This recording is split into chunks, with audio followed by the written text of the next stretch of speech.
Good morning, citizens of America. This is the U.S. Citizen Journal, Daily Brief for May 14, 2025 AD. I'm here to bring you the latest news from around the world. Let's dive into today's top stories. U.S.-Saudi $600 billion in deals. RFK's pesticide push. AI not replacing radiologists. DOGE saving scrutiny. U.S. engages new Syrian leader. Flash. U.S. inflation 2.3% in April, below expectations. 1. U.S.-Saudi Arabia solidify ties with $600 billion in deals, aiming for $1 trillion partnership. Donald Trump hailed the U.S.'s relationship with Saudi Arabia on Tuesday, just hours after the White House unveiled what it said was $600 billion worth of defense, artificial intelligence, and other deals with the kingdom. The U.S. president lauded the kingdom and its de facto leader, Crown Prince Mohammed bin Salman, as he began the first leg of his deal-making, three-nation tour of the oil-rich Gulf. "He's an incredible man. I've known him a long time now. There's nobody like him," Trump said to a packed auditorium in Riyadh. Among the guests were Elon Musk, the world's richest man, private equity baron Steven Schwarzman, Nvidia boss Jensen Huang, and dozens of other U.S. executives. The U.S.-Saudi relationship had been a bedrock of security and prosperity, Trump said. Prince Mohammed said the two countries would work over the coming months to increase the total to $1 trillion. FT 2. RFK Jr.'s push to label pesticides as health risk meets resistance within White House agencies. Washington, a bid by Health Secretary Robert F. Kennedy Jr. to label pesticides as a potential cause of U.S. health woes has attracted pushback from some White House and agency officials who are concerned the move would disrupt the food supply chain, according to people familiar with the debate. Kennedy, who is spearheading a coming report to Make America Healthy Again, wants to highlight what he views as the deleterious impact of pesticides, people familiar with the matter said. He previously campaigned on removing pesticides from the food supply. White House officials have raised concerns about the pesticide push and are closely reviewing the coming report, the people said, though it wasn't clear where President Trump himself stood on the issue. And some officials at the Environmental Protection Agency, which regulates pesticides, and Agriculture Department have cast doubt on Kennedy's desire to cast weed killers as harmful to health. Wall Street Journal. 3. AI, second set of eyes, not a replacement for radiologists, Mayo Clinic experience suggests. Today, radiologists, the physician specialists in medical imaging who look inside the body to diagnose and treat disease, are still in high demand. A recent study from the American College of Radiology projected a steadily growing workforce through 2055. That's true for radiologists at the Mayo Clinic, one of the nation's premier medical systems, whose main campus is in Rochester, Minnesota. There, in recent years, they have begun using AI to sharpen images, automate routine tasks, identify medical abnormalities, and predict disease. AI can also serve as a second set of eyes. But would it replace radiologists? "We didn't think so," said Dr. Matthew Kallstrom, the Mayo Clinic's chair of radiology, recalling the 2016 prediction. "We knew how hard it is and all that is involved." Computer scientists, labor experts, and policymakers have long debated how AI will ultimately play out in the workforce. Will it be a clever helper enhancing human performance, or a robotic surrogate displacing millions of workers?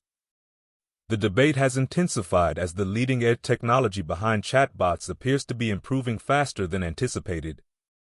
Leaders at OpenAI, Anthropic, and other companies in Silicon Valley now predict that AI will eclipse humans in most cognitive tasks within a few years.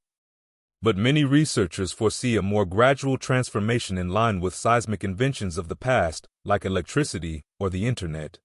New York Times. 4. DOGE under scrutiny as promised savings fail to materialize in Treasury data. 6 months after Donald Trump officially announced the formation of Musk's cost-cutting vehicle, the so-called Department of Government Efficiency, DOGE, it has yet to find a fraction of that initial sum, $2 trillion on a one-off basis, let alone make the sort of cuts that would reduce spending year after year. While DOGE's website claims $170 billion in savings, an FT investigation shows that only a sliver of that figure can actually be verified. Instead, there is evidence of inflated valuations being used to boost the numbers, while contracts that were already lapsing have been claimed as new savings. At the same time, U.S. Treasury data has so far shown no drop in government spending. As DOGE has struggled to make headway, it has strained to paint a positive picture. To beef up its claims, its website mixes recurring cuts to federal spending through workforce reductions along with temporary or one-off influxes of cash from the sale of federal properties and contract cancellations. FT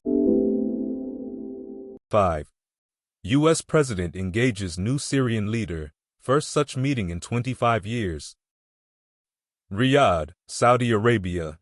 President Trump met Syria's new president here after announcing that he would lift crippling economic sanctions on the war-torn country and signing a bevy of Saudi investment deals on the first day of his Middle East tour.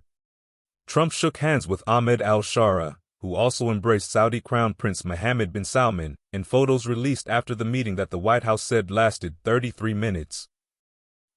A U.S. spokesman said it was the first encounter between presidents of the two countries in 25 years. Trump encouraged Shara to normalize relations with Israel, kick all foreign terrorists out of Syria, and help defeat Islamic State, including taking over detention camps in the country's northeast currently run by U.S.-backed Kurdish forces, according to the White House. It said Shara had affirmed his commitment to a 1974 disengagement agreement with Israel, which has bombed Syrian military sites and seized control of areas in the country's south since Shara's rebel group helped oust longtime dictator Bashar al-Assad in December. Wall Street Journal. May 14, 1804, Lewis and Clark depart to explore the Northwest. In a landmark transaction that would forever reshape the American landscape, President Thomas Jefferson purchased the vast Louisiana Territory from France in 1803 for approximately $15 million, equivalent to roughly $430 million in 2025 dollars. The territory, spanning approximately 828,000 square miles, 2.14 million square kilometers, nearly doubled the size of the young United States overnight.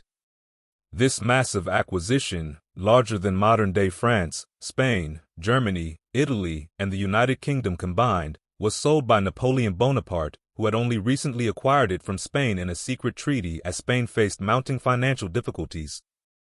To explore this tremendous new frontier, Jefferson commissioned Meriwether Lewis and William Clark to lead their famous expedition across the territory in 1804, beginning an epic journey of discovery that would map the region and document its resources, geography, and indigenous populations for the expanding nation. The Lewis and Clark expedition would become deeply woven into the American narrative of westward expansion, embodying the pioneering spirit that defined the nation's development and establishing a powerful cultural mythology of exploration, manifest destiny, and continental conquest that continues to shape American identity to this day. That's all for today's brief. Join us again tomorrow for more news and updates. This show was produced by Greg Loving, wishing you a great day ahead. Please follow and rate us on Apple Podcasts or Spotify. It helps other listeners find us. Stay informed and ad astra per aspera.